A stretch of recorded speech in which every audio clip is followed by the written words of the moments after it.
Hi everyone, and welcome to this week's episode of Cosmic Crow Tarot, where today we're going to be unboxing the Shadowland Tarot. I've had this deck on my wish list on Amazon for quite a while now, but I didn't buy it yet, and I was at the mall the other day and really surprised to see that our local Books A Million had an entire shelf of nothing but tarot cards. Even more excited when I saw this deck there. It's one thing to see decks online and be like, ooh, I want that. It's another one to see it and be able to hold it in your hands and take it home with you. So that's what I did. But I really wanted to share it with you and like my first reactions and stuff when I see the cards.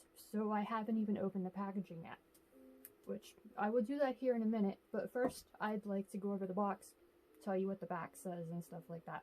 You know, I'm a big fan of sharing the information that the artist wanted to share with us. So, back actually has a nice little part about the deck that I'll read to you now.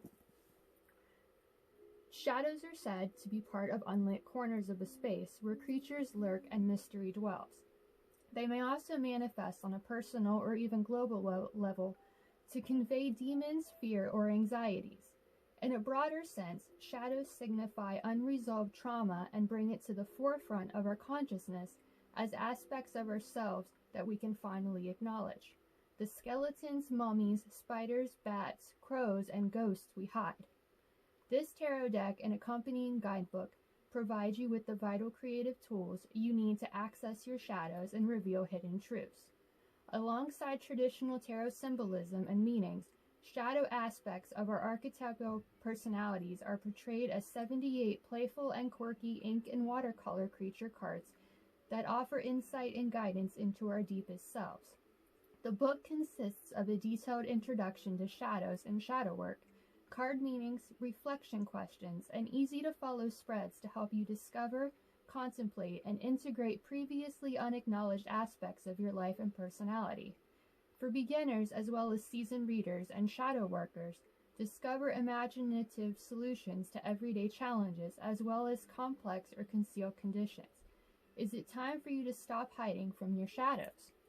And that's what the front of the box looks like.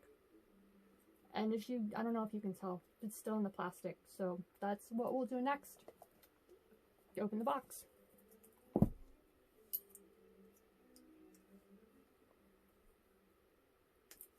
This might take a little bit longer than I was hoping.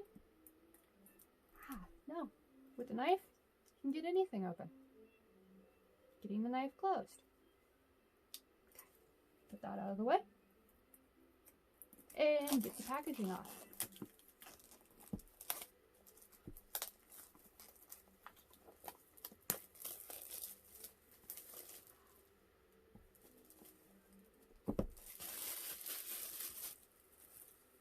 Okay. This is the box. And it opens kind of like a flip book. And there it is. The guidebook seems to be on top. And it's a really thick guidebook with the colored pictures of all the cards.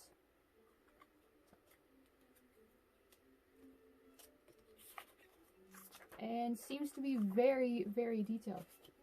Got the foreword, all the descriptions of the different cards. Of course, I open it up to the tower.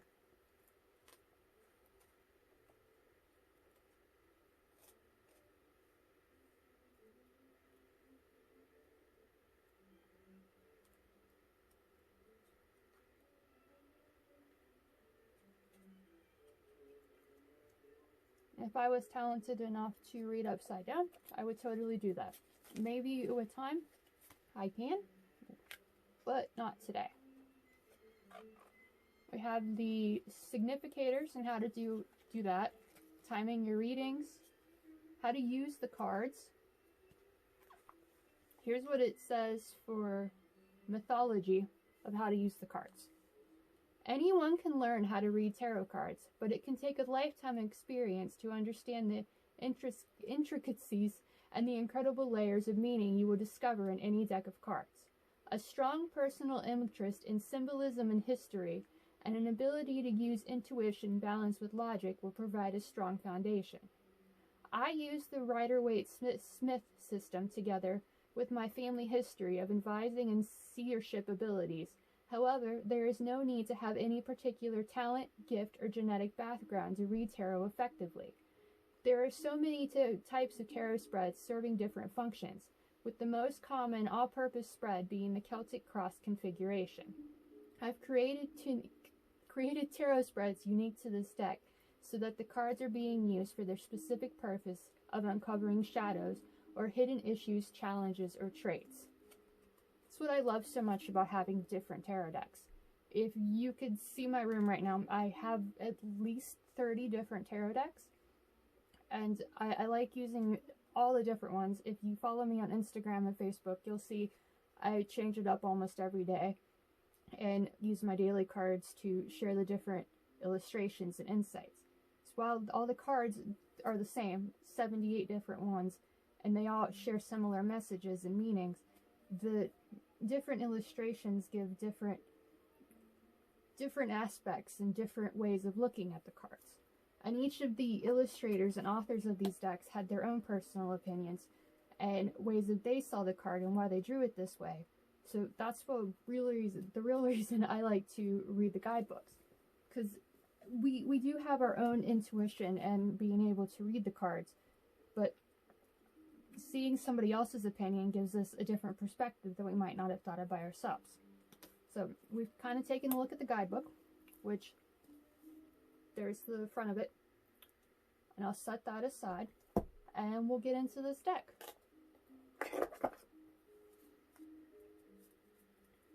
As with most tarot decks, I haven't met one that didn't. It starts with the Fool. In this deck though, they call it the Seeker. Oh, and now that I look at the back of these cards and the sides, they are set in, the sides are gold. I don't have a deck like that, so that's really, really cool. Set that aside. And here are the back of the cards, which I really like. So you don't know if you're picking it up upright or reverse, which is really interesting.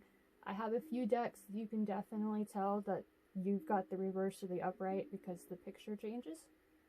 Aleister Crowley actually like to, I think my cat is going to jump up on the table here in a second. Yep. Hi, Luna. We were really hoping you wouldn't do this. Floor, please.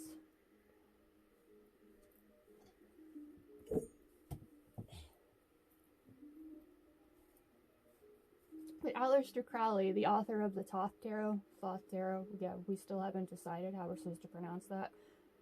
He didn't actually want you reading reversals, and on his decks, they've got the flower pattern on the back, and like the yellow is the top, and the blue is the bottom, so you know if you're going to pull the card reversed or upright. But in this deck, you don't know, because that bat,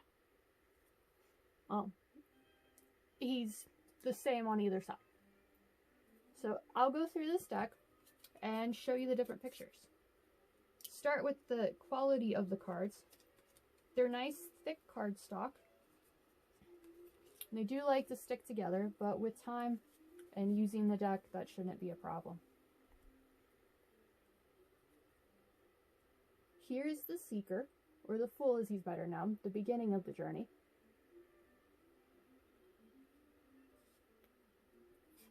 And the Magician.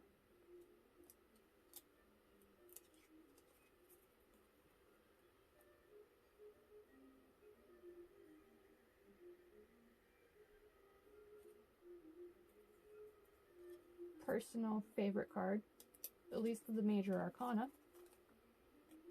the High Priestess.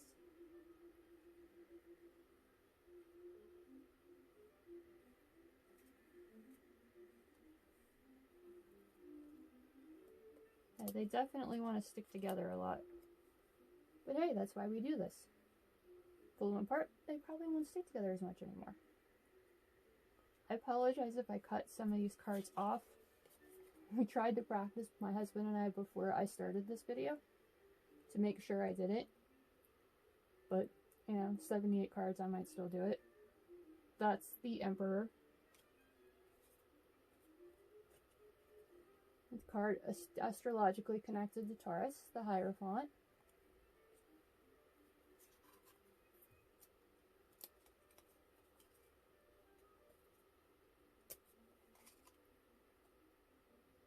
The Lovers.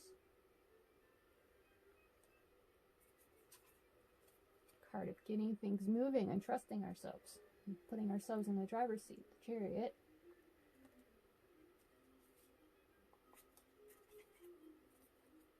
Eight is Strength.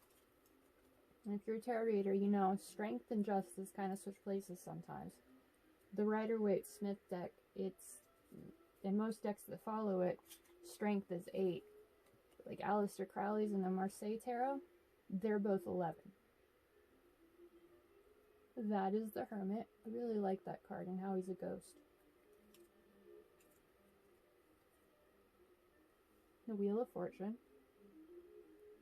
These cards are really colorful, and I like the whole cartoon aspect to them. They're just different. Speaking of justice, there's Justice. And the Hanged Man. Ooh, I really like that Hanged Man card. Bats are some of the most adorable animals. Yeah. Hanged Man doesn't want to let go of death. There's the Hanged Man. And the Death card, which kind of looks like a crow or a plague doctor. Very cool.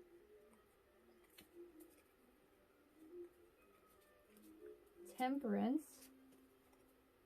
Sagittarius's card. Every card of the tarot has an astrological connection, including all the court cards and all the minor arcana cards. Devil. Devil's connected to Capricorn, which I find really interesting. If you know any Capricorns or you are a Capricorn, you guys are the most talented people I know. Anything you set your mind to, anything you want to create, I don't know anybody that's more talented than you guys. My dad is a Capricorn. My mom's always said, if she can draw it, my dad can make it. There's the Tower. One of my favorite cards of the deck. But I'll do a whole nother video on the Tower one day. That's a really cool illustration. I hope I'm not cutting it off. Next up is the Star. Again, beautiful illustration. That card is connected to Aquarius. The Moon.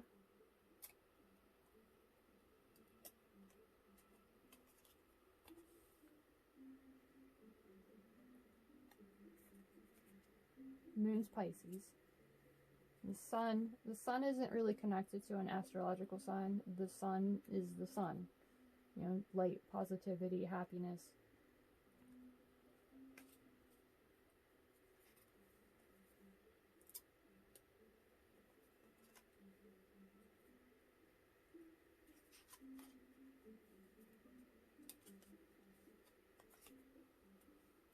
And Judgment, card 20, is actually called Discretion in this deck. It's another thing that's really interesting about different decks. They choose to call the cards different things.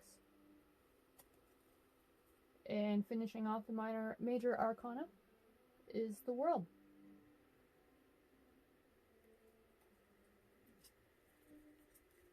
When taking a deck out of a box, the minor arcana is sometimes put in there differently. This minor arcana starts with the Pentacle suit and ends with the Cup suit. So we'll look at those 56 cards now. Ace of Pentacles.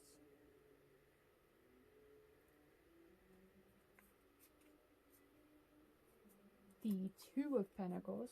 That was one of my daily cards.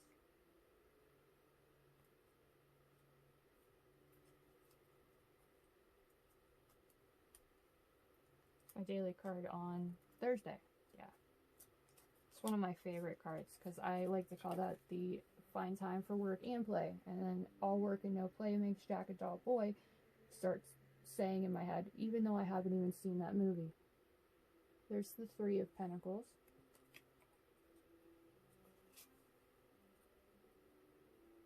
There's the Four of Pentacles and holding on to our money. Definitely an important thing to do. Don't go to the mall and say, ooh, I need this deck, and buy the deck immediately if you don't have the means to do so. There's the Five of Pentacles. And that's what'll happen. If you don't hold on to your money like this, you will end up not having as much. The Five of Pentacles suggests. The Six of Pentacles. Sharing our wealth. Like as I like to call, sharing is caring. Caring? Not caring. The Seven of Pentacles. The Patience card. Eight of Pentacles. Working hard to achieve our goals and making the money that we want to live comfortably and happy in life. I really like the illustration on that card because it shows the guy making sugar skulls. And those are so pretty.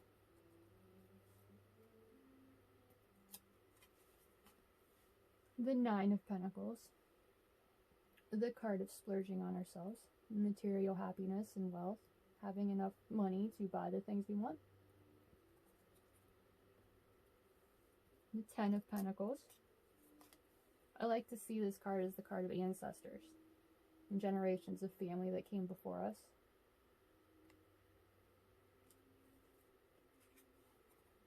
This is the Page of Pentacles.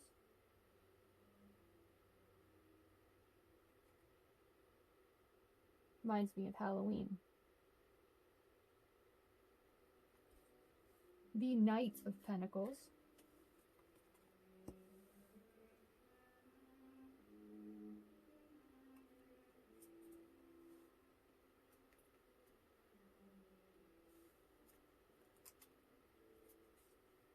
The Queen of Pentacles.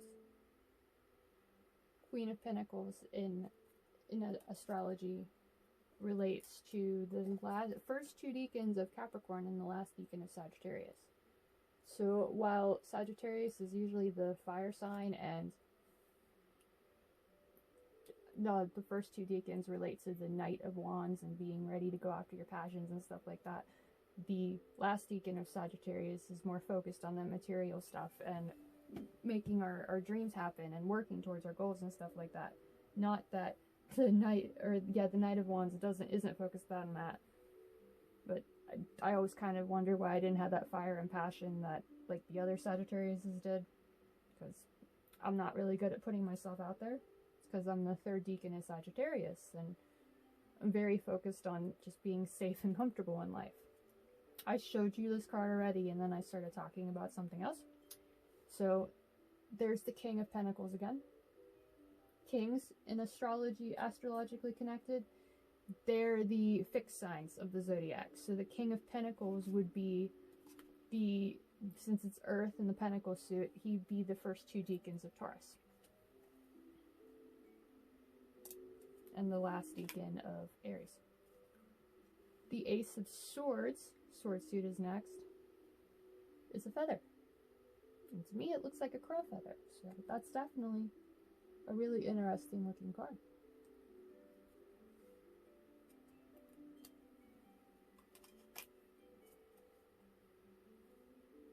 Two of Swords reminds me of Batman. In a way, he is a Batman. The Three of Swords definitely looks like a crow.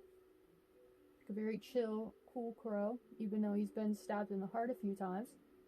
He wears his heart on his sleeve because he trusts himself. Remember, before the truth will set you free, it will piss you off. But he's free. The Four of Swords shows a skeleton just chilling in a hammock. Rest and relaxation. Very important. The Five of Swords See, one crow has all the corn and the other ones seem kind of defeated. Similar to the Rider-Waite-Smith illustration.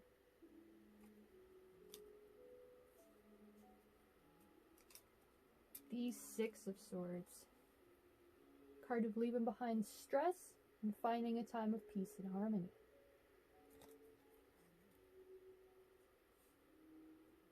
The Seven of Swords. It's known as the Thief card in tarot, which, hey, you can see the one guy's asleep in the corner and that guy's taking off with his stuff.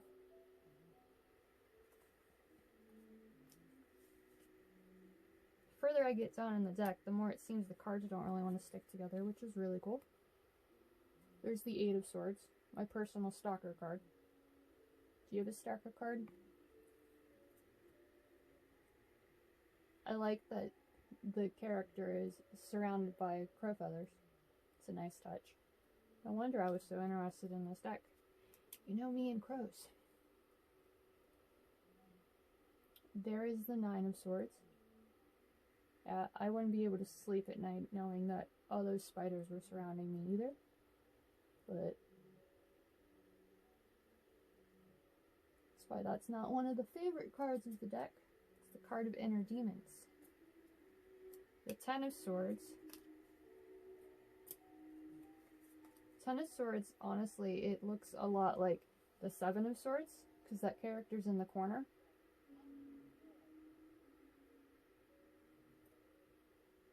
But the character still has his swords.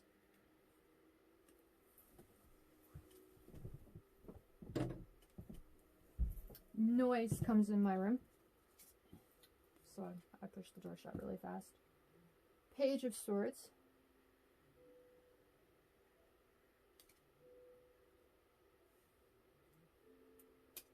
The Knight of Swords. That's a really pretty illustration. Riding a bat.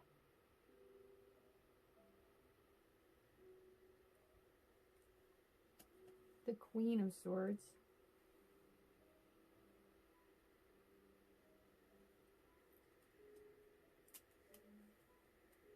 And the King of Swords. Next up, we have the Wand suit. Probably my favorite suit of the tarot, because that's the Passion suit. What lights that inner fire within us. The Ace of Wands.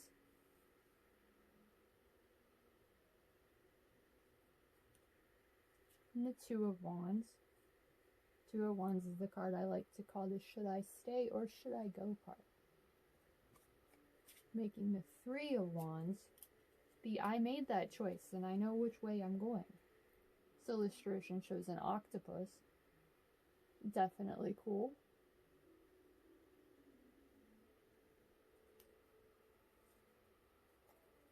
And the Four of Wands. Celebrations, weddings, stuff like that. Finding that person that we enjoy spending time with and we're passionate about. In this illustration, we've got two spiders. The Five of Wands.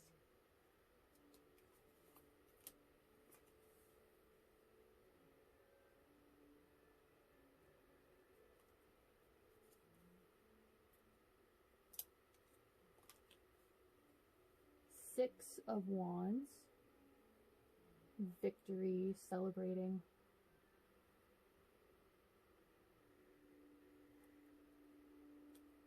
The Seven of Wands. Defending our passions from the ones that don't think like we do. But hey, we're all different. Everybody has their passions, and who are we to say someone's passion isn't good enough? To each their own. This is the Eight of Wands. Things moving quickly. And the Nine of Wands. Defending ourselves. A lot like the Seven of Wands. Here's the Ten of Wands. The card of burdens and having too much on our plates to deal with sometimes.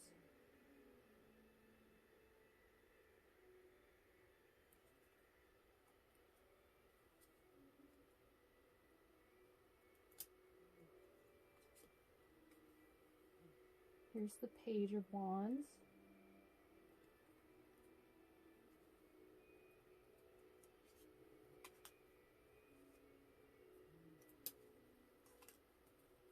And the Knight of Wands.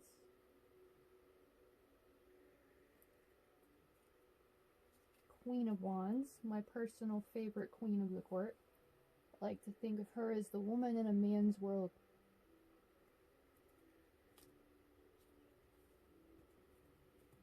And here's the King of Wands, the leader of the wand suit that likes to follow his passion and leads with incitement and enthusiasm.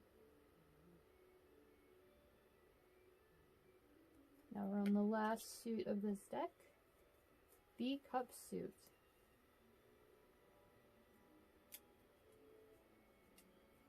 Looks like this deck, well, Cup suit relates to water. And this suit seems to have watery characters. That is the Ace of Cups.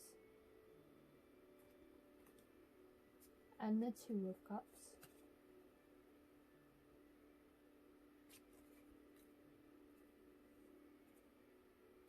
Three of Cups, definitely one of my favorite cards of the deck. Because it's partying and celebrating with friends. Those people you just feel comfortable with. Just having fun and enjoying life. The Four of Cups, I like to call the boredom card. There's that one.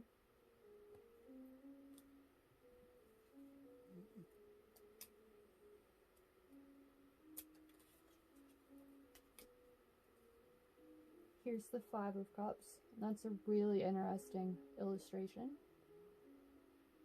This Five of Cups is sadness and despair and like paying attention to what we've lost and not seeing what we still have. And he's still got two little paint cans behind him he hasn't used, but he's really depressed because he already used the red and yellow and spilled them.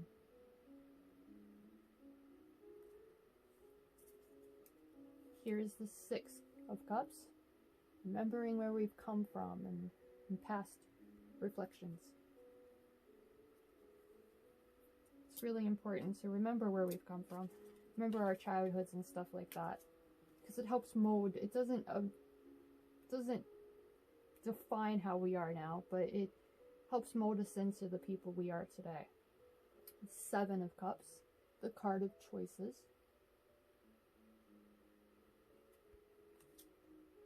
The Eight of Cups, leaving behind what no longer serves our higher selves.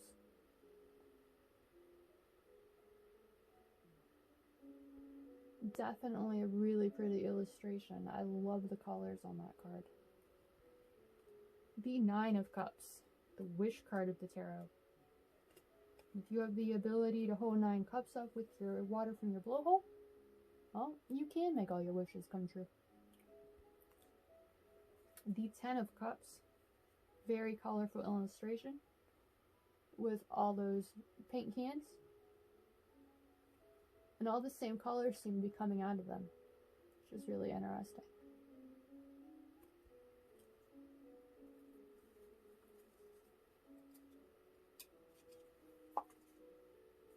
The Page of Cups, card of letting your inner child out to play. It's a big fish with a little fish inside the thing. Kind of like the Rider-Waite-Smith illustration with the page talking to the fish in the cup.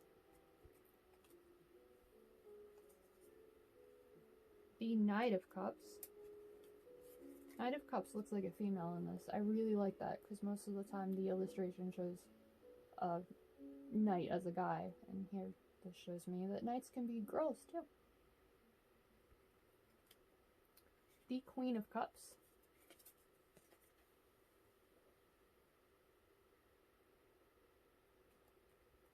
And last but certainly not least, the King of Cups.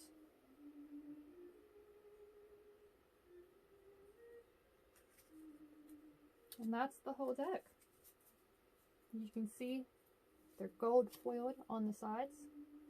Very nice little touch.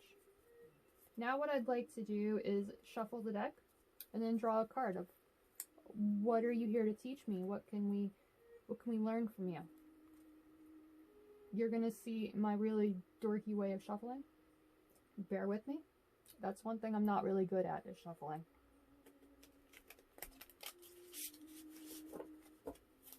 It will be nice to get this deck mixed up a little bit. And now that it's open, I will sleep with it under my pillow. I've done that since I started reading tarot. My first deck, the Healing Light Tarot, before I ever even opened the deck, I slept with it under my pillow for an entire week. First card I drew from that deck was the High Priestess. That's when I knew I had a problem. Well, not a problem, but I had a gift. And that made me really want to read the tarot. And one of those first dreams I had with that deck under my pillow was a dream of someone telling me that I couldn't just have that deck. I needed to have different decks. So I think that's part of the reason why I'm so addicted to buying new decks. I don't like to bend the cards, so I always turn the deck over so I can shuffle it that way too. And I'm going to mix the cards around and kind of wash them too, so they get different ways.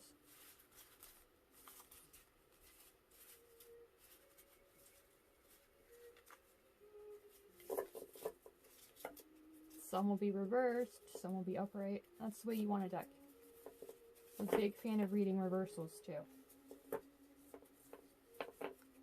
Instead of 78 meanings, gives us 156.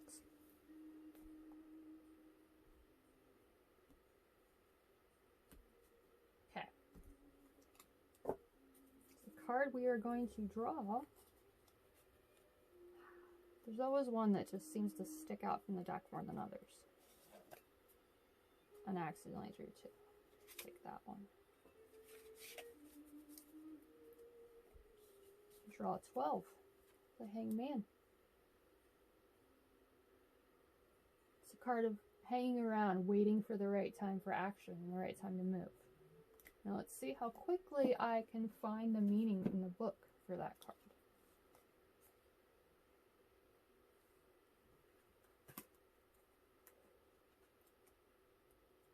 Not too slow.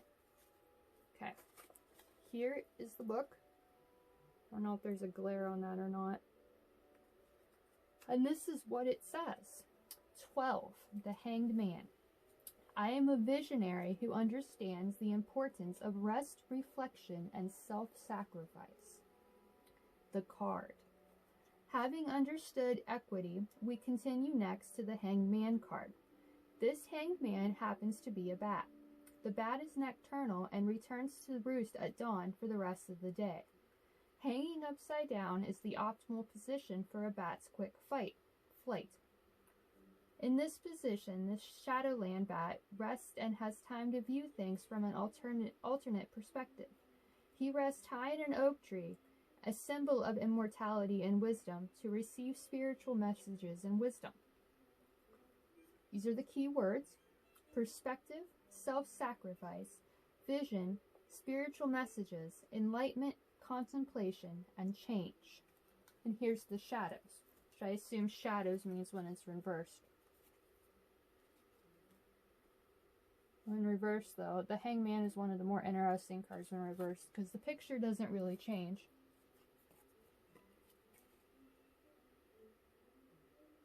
It just shows him, instead of being upside down, right side up.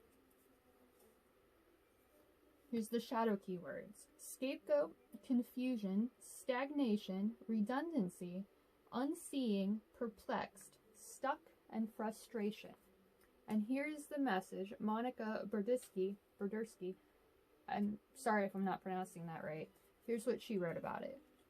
The hangman is a suspended upside down of his free will to achieve enlightenment through contemplation and self-sacrifice. There is similarity to being hung from a tree to seek spiritual awareness from the Norse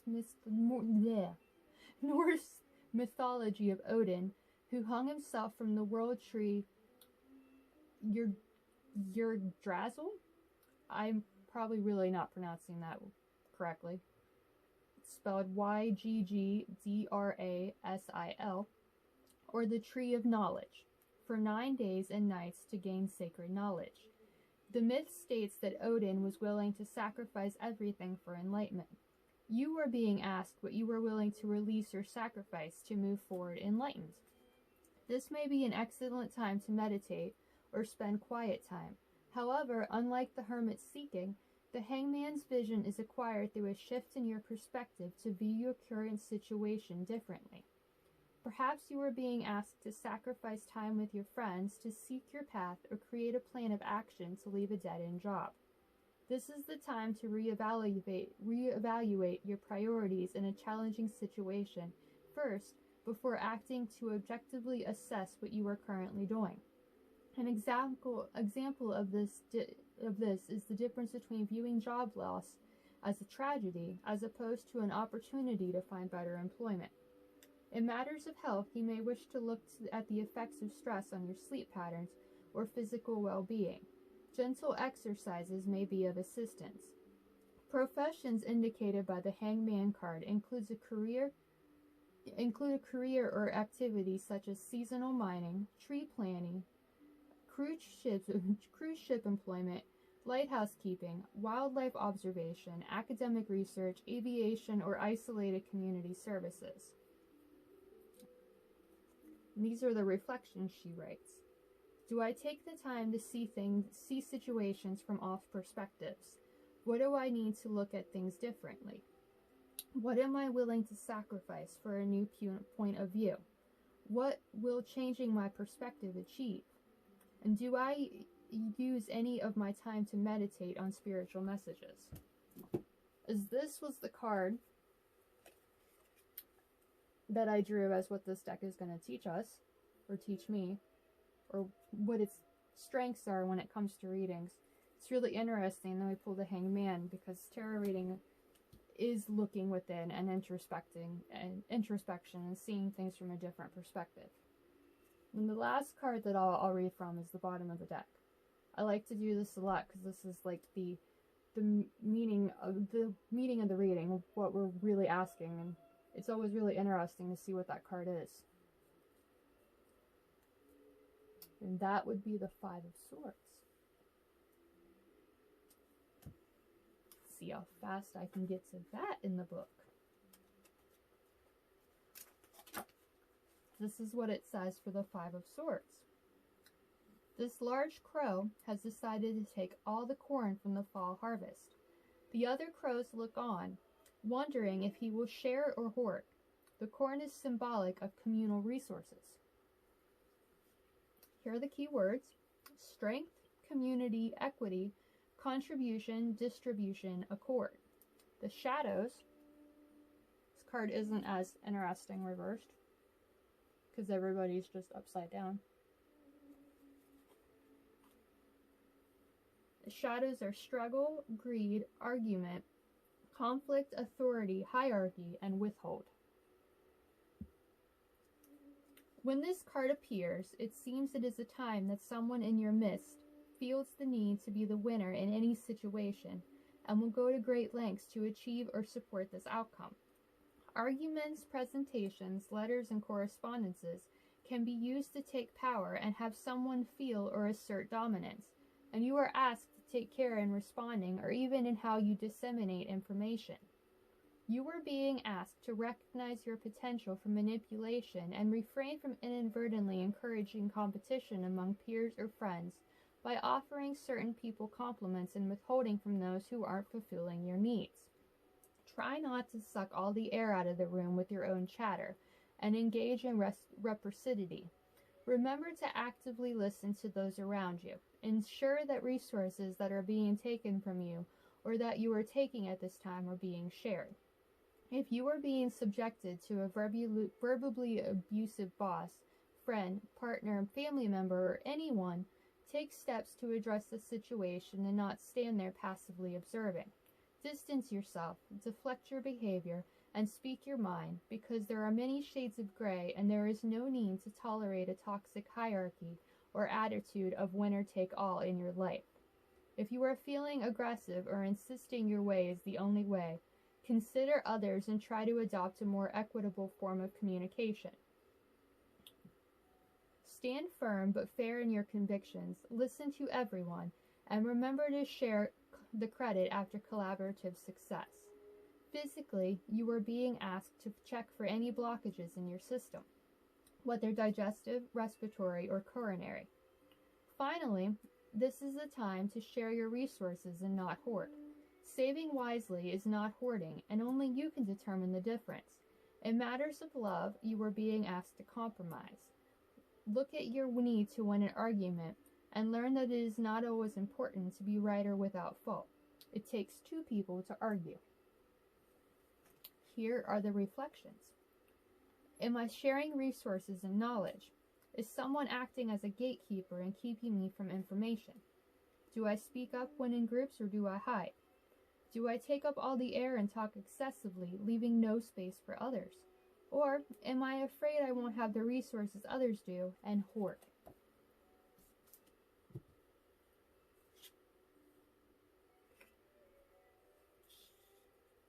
So that's the first two cards we really got a reading from with this deck. The Hangman and the Five of Swords. So that tells us that we definitely need to spend more time just looking at things from a different angle, really listening to our inner voices. But share that knowledge with others and let others share their knowledge with us too.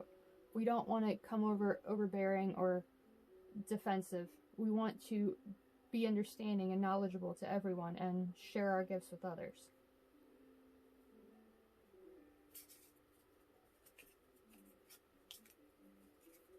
I'm really looking forward to starting to work with this deck, adding it to my collection. As with any of my decks, you are more than welcome to contact me for a private reading, and we can see what the cards have to say for you. Until next time, thank you for watching, and I will see you again soon.